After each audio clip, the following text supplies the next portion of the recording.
नमस्कार, आपका इस नई वीडियो में आपका स्वागत है। आज हम रिवेंज ट्रेडिंग के बारे में बात करेंगे। नाम थोड़ा फिल्मी लगता है, लेकिन ट्रेडिंग में ये सबसे बड़ा डेंजरस बिहेवियर होता है। ये तब होता है जब आपको लॉस होता है और आप इमोशनली ट्रिगर होकर अगला ट्रेड लेते हो, सिर्फ लॉस रिकवर करने के लिए। अब प्रॉब्लम क्या है? ये डिसीजन मार्केट एनालिसिस से नहीं, बल्कि फ्रस्ट्रेशन, गुस्सा और ईगो से आता है। आप सोचते हो मार्केट ने मेरा पैसा लिया है, मैं अभी वापस लेकर रहूँगा।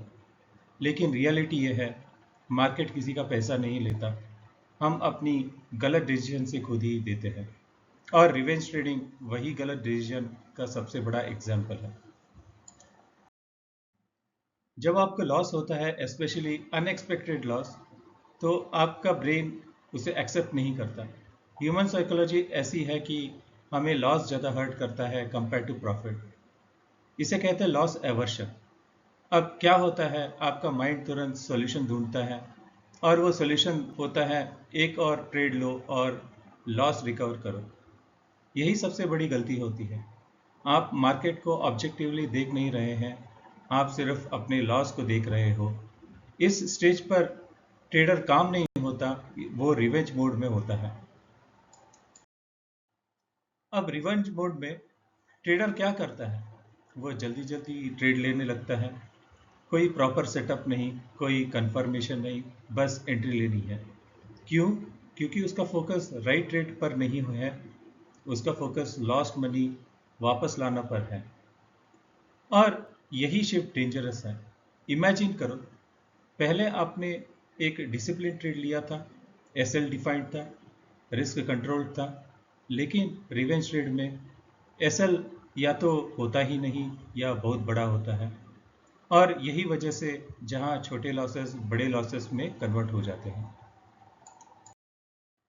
रिवेंज ट्रेडिंग एक विशियस साइकिल क्रिएट करता है। पहले लॉस हुआ, फ्रस्ट्रेशन आया, बिना सोचे ट्रेड लिया और बड़ा लॉस होता है।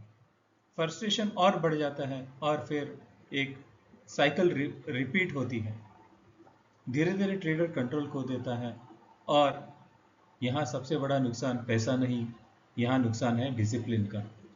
क्योंकि एक बार आपका माइंड ये पैटर्न सीख गया, तो हर लॉस के बाद आप ये रिपीट करेंगे और यही चीज़ अकाउंट को ख़त्म कर देती है। तो इसका सोल्यूशन क्या है? सोल्यूशन सिंपल है, लेकिन आसान नहीं है। लॉस के बाद तुरंत अगला ट्रेड मत लो। कम से कम 15 से 30 मिनट का ब्रेक लेना। अपने ट्रेड को रिव्यू करो। गलती सेटअप में थी, एग्जीक्यूशन में थी, या सिर्फ नॉर्मल लॉस था। अपने इमोशंस को सेटल होने दो। याद रखो, मार्केट हर दिन मौका देता है, लेकिन अगर कैपिटल चला गया तो गेम खत्म हो जाता है। प्रोफेशनल ट्रेडर का फोकस होता है नेक्स्ट ट्रेड लेना है, ना कि लास्ट लॉस रिकवर करना। रिवेंज ट्रेडिंग कोई स्ट्रेटेजी नहीं, ये एक इमोशनल रिएक्शन है।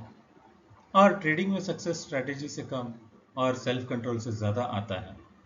आप मार्केट को कंट्रोल नहीं कर सकते, लेकिन आप खुद को कंट्रोल कर सकते हो। और जिस दिन आपने लॉस के बाद खुद को कंट्रोल करना सीख लिया, उस दिन से आपकी ट्रेडिंग बदलना शुरू हो जाएगी। अगर आप भी अपने ट्रेडिंग साइकोलॉजी इम्प्रूव करना चाहते हो, तो चैनल को सब्सक्राइब करो, क्योंकि यहाँ हम सिर्फ स्ट्रेटेजी नहीं, माइंडसेट पे काम करते हैं। Thank you so much. आपने एंजॉय किया, फॉलो करिए और सब्सक्राइब करिए। Thank you.